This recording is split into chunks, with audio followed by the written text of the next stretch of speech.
Hello friends, welcome back to my channel. ಇವತ್ತಿನ ವಿಡಿಯೋದಲ್ಲಿ ಮೀಶೋ ಆ್ಯಪ್ನಿಂದ ಯಾವುದಾದ್ರೂ ಪ್ರಾಡಕ್ಟನ್ನು ತರಿಸಿದಾಗ ನಿಮಗೆ ಅದು ಇಷ್ಟ ಆಗಿಲ್ಲ ಅಂತಂದರೆ ಅಥವಾ ನಿಮ್ಮ ಕಸ್ಟಮರ್ಗೆ ಅದು ಇಷ್ಟ ಆಗಿಲ್ಲ ಅಂತಂದರೆ ಯಾವ ರೀತಿ ನಾವು ರಿಫಂಡ್ ಮತ್ತು ಎಕ್ಸ್ಚೇಂಜ್ ಮಾಡ್ಕೋಬೋದು ಅಂತ ಹೇಳ್ತಾ ಇದ್ದೀನಿ. ನೀವು ತರಿಸಿದ ಪ್ರಾಡಕ್ಟ್ ಬದಲಿಗೆ ನೀವು ಬೇರೆ ಪ್ರಾಡಕ್ಟ್ ಕೂಡ ಚೂಸ್ ಮಾಡ್ಕೋಬೋದು. ಅದು ಬೇಡ ಅಂತಂದರೆ ನೀವು ನಿಮ್ಮ ಹಣವನ್ನು ಕೂಡ ವಾಪಸ್ ಪಡ್ಕೋಬೋದು. ಸೊ ಹಾಗಿದ್ರೆ ಇದು ಹೇಗೆ ಅಂತ ಇವತ್ತು ತೋರಿಸ್ತಾ ಇದ್ದೀನಿ. ತುಂಬ ಈಸಿ ಇದೆ, ನನಗೆ ಕಮೆಂಟ್ ಬರ್ತಾ ಇತ್ತು, ಸೊ ಅದಕ್ಕೋಸ್ಕರ ಈ ವಿಡಿಯೋ ನಾನು ಮಾಡ್ತಾ ಇರೋದು. ಆ್ಯಂಡ್ ಇನ್ನು ಯಾರಾದರೂ ಹೊಸದಾಗಿ ನನ್ನ ಚಾನಲ್ ನೋಡ್ತಾ ಇದ್ದರೆ ಇನ್ನು ಸಬ್ಸ್ಕ್ರೈಬ್ ಮಾಡ್ಕೊಂಡಿಲ್ಲ ಅಂದರೆ ಸಬ್ಸ್ಕ್ರೈಬ್ ಮಾಡ್ಕೊಳ್ಳಿ. ಹೊಸ ವೀಡಿಯೋಸ್ ಬಂದಾಗ ನಿಮಗೆ ನೋಟಿಫಿಕೇಶನ್ ಸಿಗುತ್ತೆ. ಸೊ ಆವಾಗಲೇ ನೀವು ನನ್ನ ವೀಡಿಯೋಸ್ನ ನೋಡ್ಬೋದು. ಇದು ಕಂಪ್ಲೀಟ್ಲಿ ಫ್ರೀ ಇದೆ. ಸೊ ಹಾಗಿದ್ರೆ ವಿಡಿಯೋ ಸ್ಟಾರ್ಟ್ ಮಾಡೋಣ. ಮೀಶೋ ಆ್ಯಪ್ದಿಂದ ನಾವು ಯಾವುದಾದ್ರು ಪ್ರಾಡಕ್ಟನ್ನು ಆರ್ಡರ್ ಮಾಡಿ ನಂತರ ಆ ಪ್ರಾಡಕ್ಟ್ ಮನೆಗೆ ಬಂದು ನಂತರ ಕಸ್ಟಮರ್ಗೆ ಅದು ಇಷ್ಟ ಆಗಿಲ್ಲ ಅಂತಂದರೆ ತುಂಬ ಈಸಿಲಿ ನೀವು ರಿಫಂಡ್ ಅಥವಾ ಎಕ್ಸ್ಚೇಂಜ್ಗೆ ಇದನ್ನ ಹಾಕ್ಬೋದು. ಸೊ ನೀವು ಕೆಳಗಡೆ ನೋಡ್ಬೋದು ಥರ್ಡ್ ಆಪ್ಷನ್ ಆರ್ಡರ್ಸ್ ಅಂತ ಇದೆ. ಇದನ್ನು ಕ್ಲಿಕ್ ಮಾಡಿದ ಮೇಲೆ ಇವಾಗ ಸದ್ಯದಲ್ಲಿ ನಿಮಗೆ ಆ ಪ್ರಾಡಕ್ಟ್ ಏನು ಡೆಲಿವರಿ ಆಗಿತ್ತಲ್ವ, ಸೊ ಆ ಪ್ರಾಡಕ್ಟ್ ಮೇಲೆ ನೀವು ಕ್ಲಿಕ್ ಮಾಡಬೇಕು.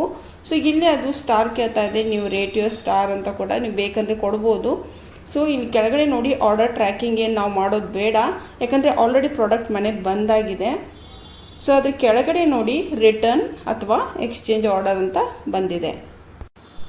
ಸೊ ಈ ಆಪ್ಷನ್ನ ನಾವು ಕ್ಲಿಕ್ ಮಾಡಿದ ಮೇಲೆ ನಮಗೆ ಎರಡು ಆಪ್ಷನ್ ಕಾಣಿಸ್ತಾ ಇದೆ, ಒಂದು ಎಕ್ಸ್ಚೇಂಜು, ಇನ್ನೊಂದು ರೀಫಂಡ್ ಅಂತ ಹೇಳ್ಬಿಟ್ಟು. ನಾವು ಎಕ್ಸ್ಚೇಂಜನ್ನು ನಾವು ಕ್ಲಿಕ್ ಮಾಡಿದರೆ ಇಲ್ಲಿ ನೋಡಿ ಪ್ರೈಸ್ ಕೊಟ್ಟಿದ್ದಾರೆ, ಡಿಫೆಕ್ಟಿವ್ ಅಥವಾ ಬ್ರೋಕನ್, ಕಲರ್ ಅಥವಾ ಡಿಸೈನ್, ಫ್ಯಾಬ್ರಿಕ್ ಕ್ವಾಲಿಟಿ ಏನಿದೆ, ಸೈಜು ಅಥವಾ ಮಿಸ್ಸಿಂಗ್ ಏನಾದ್ರು ಪ್ರಾಡಕ್ಟ್ ಆಗಿದೆಯಾ ಅಂತ ಕೇಳ್ತಾ ಇದ್ದಾರೆ. ಸೊ ಅದರಲ್ಲಿ ಯಾವುದಿದೆ ಅಂತ ನೀವು ಚೂಸ್ ಮಾಡಬೇಕು. ಅದಾದ ನಂತರ ಕೆಳಗಡೆ ನೋಡಿ ಆ್ಯಡ್ ಇಮೇಜಸ್ ಅಂತ ಇದೆ, 3 ಫೋಟೋನ ನೀವು ಇದಕ್ಕೆ ಆ್ಯಡ್ ಮಾಡಬೇಕು. ಕೆಳಗಡೆ ಕಮೆಂಟ್ ಕೂಡ ಕೇಳ್ತಾ ಇದೆ, ಯಾಕೆ ನೀವು ಎಕ್ಸ್ಚೇಂಜ್ ಮಾಡ್ತಾ ಇದ್ದೀರಂತ, ಅದಕ್ಕೆ ಕಾರಣ ಕೂಡ ನೀವು ಬರಿಬೋದು. ಇನ್ನು ನಿಮಗೆ ಎಕ್ಸ್ಚೇಂಜ್ ಬೇಡ, ನಮಗೆ ದುಡ್ಡು ವಾಪಸ್ ಬೇಕು ಅಂದರೆ ರೀಫಂಡ್ ಮಾಡಬೇಕಂತ ಅಂದ್ಕೊಂಡಿದ್ರೆ ಅಲ್ಲಿ ಕೂಡ ಕಾರಣ ಕೇಳ್ತಾ ಇದ್ದಾರೆ. No longer needed, price, defective ಇತ್ತಾ, ಕಲರ್ ಪ್ರಾಬ್ಲಮ್ ಏನಾದರೂ ಇದೆ ಅಥವಾ ಫ್ಯಾಬ್ರಿಕಲ್ಲಿ ಏನಾದರೂ ತೊಂದರೆ ಇತ್ತಾ ಅಥವಾ ಪ್ರಾಡಕ್ಟ್ ಏನಾದರೂ ಮಿಸ್ ಆಗಿದೆ ಅಂತ ಕೇಳ್ತಾ ಇದ್ದಾರೆ. ಸೊ ಅದ್ರ ಜೊತೆಗೆ 3 ಫೋಟೋ ನೀವು ಆ್ಯಡ್ ಮಾಡಬೇಕು. ಕೆಳಗಡೆ ಕ್ಯಾಮ್ರಾ ಕೊಟ್ಟಿದ್ದಾರೆ, ಸೊ ನಂತರ ಗ್ಯಾಲರಿ ಇದೆ. ಅಕಸ್ಮಾತ್ ನಿಮ್ಮ ಹತ್ರ ಫೋಟೋಸ್ ಇದ್ರೆ ಅದನ್ನ ಆ್ಯಡ್ ಮಾಡಿ, ಅದರ್ವೈಸ್ ಫೋಟೋನ ಕ್ಲಿಕ್ ಕೂಡ ಮಾಡ್ಬೋದು.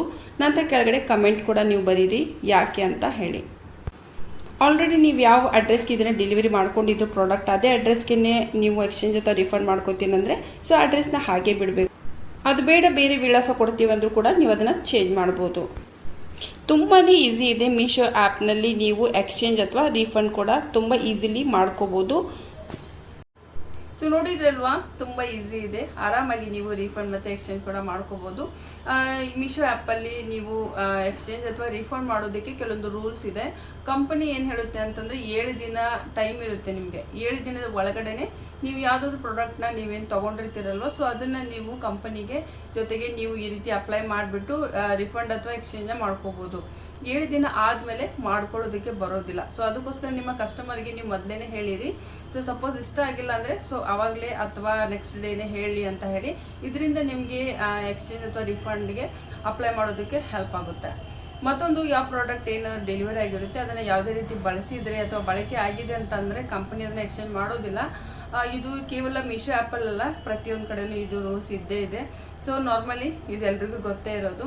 ಸೊ ಹೇಗಿದೆ ಪ್ರಾಡಕ್ಟ್ ಹಾಗೇ ನೀವು ಅದನ್ನು ನಿಮ್ಮ ಹತ್ರನೇ ಇಟ್ಕೋಬೇಕು. ಕಸ್ಟಮರಿಗೆ ಬೇಡ ಅಂತಂದಾಗ ಅದನ್ನು ತೊಗೊಂಡು ಮೀಶೋ ಆ್ಯಪರ್ ಏನಿರ್ತಾರಲ್ವ ಅವ್ರು ಬಂದ್ಬಿಟ್ಟು ಮನೆಗೇ ಕಲೆಕ್ಟ್ ಮಾಡ್ಕೋತಾರೆ ನಿಮ್ಮ ಪ್ರಾಡಕ್ಟ್ನ. ನಂತರ 7 ದಿನದ ಒಳಗಡೆ ನೀವು ಎಕ್ಸ್ಚೇಂಜ್ ಹೇಳಿರ್ತೀರೋ ಅಥವಾ ನಿಮ್ಮ ಅಮೌಂಟ್ ನಿಮಗೆ ವಾಪಸ್ ಬೇಕು ಅಂದರೆ ನಿಮ್ಮ ಅಕೌಂಟಿಗೆ ಬರುತ್ತೆ ಕಸ್ಟಮರ್ ಅಮೌಂಟು. ಅಂದರೆ ರಿಫಂಡ್ ಒಂದು ಸಮಯದಲ್ಲಿ ಹೇಳ್ತಾ ಇರೋದು, ಕಸ್ಟಮರ್ ಅಮೌಂಟ್ ಏನು ಕೊಟ್ಟಿರ್ತಾರಲ್ವ ಅದು ನಿಮ್ಮ ಅಕೌಂಟಿಗೆ ಬರುತ್ತೆ, ಎಲ್ಲಿ ನಿಮಗೆ ಕಮಿಷನ್ ಬರ್ತಾ ಇರುತ್ತಲ್ವ ಅಲ್ಲಿ. ಸೊ ಅದನ್ನು ನೀವು ತೊಗೊಂಬಿಟ್ಟು ನಿಮ್ಮ ಕಸ್ಟಮರ್ಗೆ ಕೊಡ್ಬೋದು. ಇನ್ನು ಎಕ್ಸ್ಚೇಂಜಿಗೆ ಅವ್ರು ನಿಮಗೆ ಹೇಳ್ತಾರೆ ಯಾವ ಒಂದು ಪ್ರಾಡಕ್ಟ್ ನಂತರ ನೆಕ್ಸ್ಟ್ ಪ್ರೋಸೆಸ್ ಅವ್ರು ಹೇಳ್ತಾರೆ ಯಾವ ಪ್ರಾಡಕ್ಟ್ ನೀವು ತೊಗೊಳಕ್ಕೆ ಬಯಸ್ತೀರ ಅಂತ ಹೇಳಿ. ಸೊ ಅವಾಗ ಅವ್ರು ಏನು ತೊಗೋತೀನಿ ಅಂತ ಹೇಳ್ತಾರಲ್ವ, ಸೊ ಅದನ್ನು ನೀವು ಈಸಿಲಿಯಾಗಿ ಅದನ್ನು ಅಪ್ಲೈ ಮಾಡಿಬಿಟ್ಟು ಅವರಿಗೆ ಎಕ್ಸ್ಚೇಂಜ್ ಕೂಡ ಮಾಡಿಸ್ಬೋದು. ಸೊ ಇದು ಮೀಶೋ ಆ್ಯಪರು ತುಂಬ ಈಸಿ ಮಾಡಿದ್ದಾರೆ. ಸೊ ಏನು ತೊಂದರೆ ಇಲ್ಲ, ಆರಾಮಾಗಿ ನೀವು ಮಾಡ್ಬೋದು. ಆ್ಯಂಡ್ ಮತ್ತೊಂದು ಲಾಸ್ಟ್ ಒಂದು ಮಾತಂದರೆ, ಕೆಲವರು ನನಗೆ ಕಮೆಂಟ್ ಮಾಡ್ತಾಯಿದ್ರು IFSC ಕೋಡ್ ಮತ್ತು ಬ್ಯಾಂಕ್ ಅಕೌಂಟ್ ಕೇಳ್ತಾ ಇದ್ದಾರೆ ಮೀಶೋ ಆ್ಯಪಲ್ಲಿ ರಿಜಿಸ್ಟ್ರೇಷನ್ ಮಾಡೋದಕ್ಕೆ ಯಾವುದಾದ್ರೂ ಪ್ರಾಬ್ಲಮ್ ಆಗುತ್ತಾ ಮುಂದೆ ಅಂತ ಹೇಳಿ. ಯಾವುದೂ ಪ್ರಾಬ್ಲಮ್ ಆಗೋದಿಲ್ಲ. ಯಾವತ್ತಾದರೂ ನೆನ್ಪಿಟ್ಕೊಳ್ಳಿ, ನಿಮ್ಮ ಬ್ಯಾಂಕ್ ಅಕೌಂಟ್ ನಂಬರ್ ಕೊಡೋದ್ರಿಂದ ಪ್ರಾಬ್ಲಮ್ ಆಗೋದಿಲ್ಲ. IFSC ಕೋಡ್ ಕೊಡೋದ್ರಿಂದ ಕೂಡ ನಿಮ್ಗೆ ಯಾವುದು ಪ್ರಾಬ್ಲಮ್ ಆಗೋದಿಲ್ಲ. ಇದು ಕೇವಲ ನಿಮ್ಮ ಬ್ಯಾಂಕ್ ಅಕೌಂಟಿಗೆ ಕಮಿಷನ್ ಬರೋದಕ್ಕೆ ಜಸ್ಟ್ ಕಂಪನಿ ಕೇಳ್ತಾ ಇದೆ. ಅದಲ್ಲದೆ ನೀವು ನಿಮ್ಮ ATM ಡೀಟೇಲ್ನೆಲ್ಲ ಯಾರಿಗೂ ಕೊಡೋಕೆ ಹೋಗಬೇಡಿ. ಸೊ ಅದು ಯಾವ ಕಂಪನಿ ಕೂಡ ಕೇಳೋದಿಲ್ಲ, ನಾರ್ಮಲಿ ಯಾವ ಕಂಪ್ನಿನೂ ಕೇಳೋದಿಲ್ಲ. ಸೊ ಇಲ್ಲಿ ಕೂಡ ಕೇಳ್ತಾ ಇಲ್ಲ, ಯಾವುದೇ ನಿಮ್ಮದು ಪರ್ಸ್ನಲ್ ನಿಮ್ಮದು ಇದು ನಿಮ್ಮದು ಏನು ATM ಇರುತ್ತಲ್ವ ಅದ್ರ ಪಿನ್ ಎಲ್ಲ ಕೇಳ್ತಾ ಇಲ್ಲ. ಇಲ್ಲಿ ನಿಮಗೆ ಜಸ್ಟ್ ಅಕೌಂಟ್ ನಂಬರ್ ಕೇಳ್ತಾ ಇದ್ದಾರೆ. ಮತ್ತು IFSC ಕೋಡ್ ಅಂದರೆ ನೀವು ಯಾವ ಬ್ರ್ಯಾಂಚಲ್ಲಿ ಬ್ಯಾಂಕ್ ಅಕೌಂಟ್ ಓಪನ್ ಮಾಡಿರ್ತೀರಲ್ವ ಆ ಬ್ಯಾಂಕ್ ಐಡೆಂಟಿಫೈ ಮಾಡೋದಕ್ಕೇ IFSC ಕೋಡ್ ಇರುತ್ತೆ. ಸೊ ಅದ್ರ ಮೇಲೇ ಯಾವ ಬ್ರ್ಯಾಂಚ್ ಅಂದರೆ ಇವಾಗ ಉದಾಹರಣೆಗೆ ನಾನು ಹೇಳ್ತಾ ಇರೋದು ಬ್ಯಾಂಗ್ಳೂರ್ ಬ್ರಾಂಚ್ ಇದೆ ಅಂದರೆ ಬ್ಯಾಂಗ್ಳೂರ್ ಬ್ರಾಂಚಲ್ಲಿ ಸುಮಾರು SBI ಬ್ಯಾಂಕ್ ಇರುತ್ತೆ. ಸೊ ಅದರಲ್ಲಿ ಯಾವುದು ಯಾವ ಏರಿಯಾದಲ್ಲಿ ಇದೆ ಅಂತ ನಾವು IFSC ಕೋಡಿಂದನೇ ನಾವು ಅದನ್ನು ಪತ್ತೆ ಹಚ್ತೀವಿ. ಸೊ ಅದಕ್ಕೋಸ್ಕರ ಯಾವ ಅಕೌಂಟು ಎಲ್ಲಿದೆ IFSC ಕೋಡ್ ಕೊಡಿ ಅಂತ ಹೇಳಿರ್ತಾರೆ. ಸೊ ಅದಕ್ಕೇನು ಭಯ ಪಡೋ ಅವಶ್ಯಕತೆ ಇಲ್ಲ. ಐ ಹೋಪ್ ಇವತ್ತಿನ ವಿಡಿಯೋ ನಿಮಗೆ ಹೆಲ್ಪ್ಫುಲ್ ಆಗಿದೆ ಅಂತ ಅನ್ಕೋತೀನಿ. ಸ್ವಲ್ಪ ಆದರೂ ಇಷ್ಟ ಆಗಿದ್ರೆ ಪ್ಲೀಸ್ ಲೈಕ್ ಮಾಡೋದನ್ನು ಮರಿಬೇಡಿ. ಮತ್ತೆ ಮುಂದಿನ ವಿಡಿಯೋದಲ್ಲಿ ಮತ್ತೆ ನಾನು ಸಿಗ್ತೀನಿ. ಅಲ್ಲಿವರೆಗೂ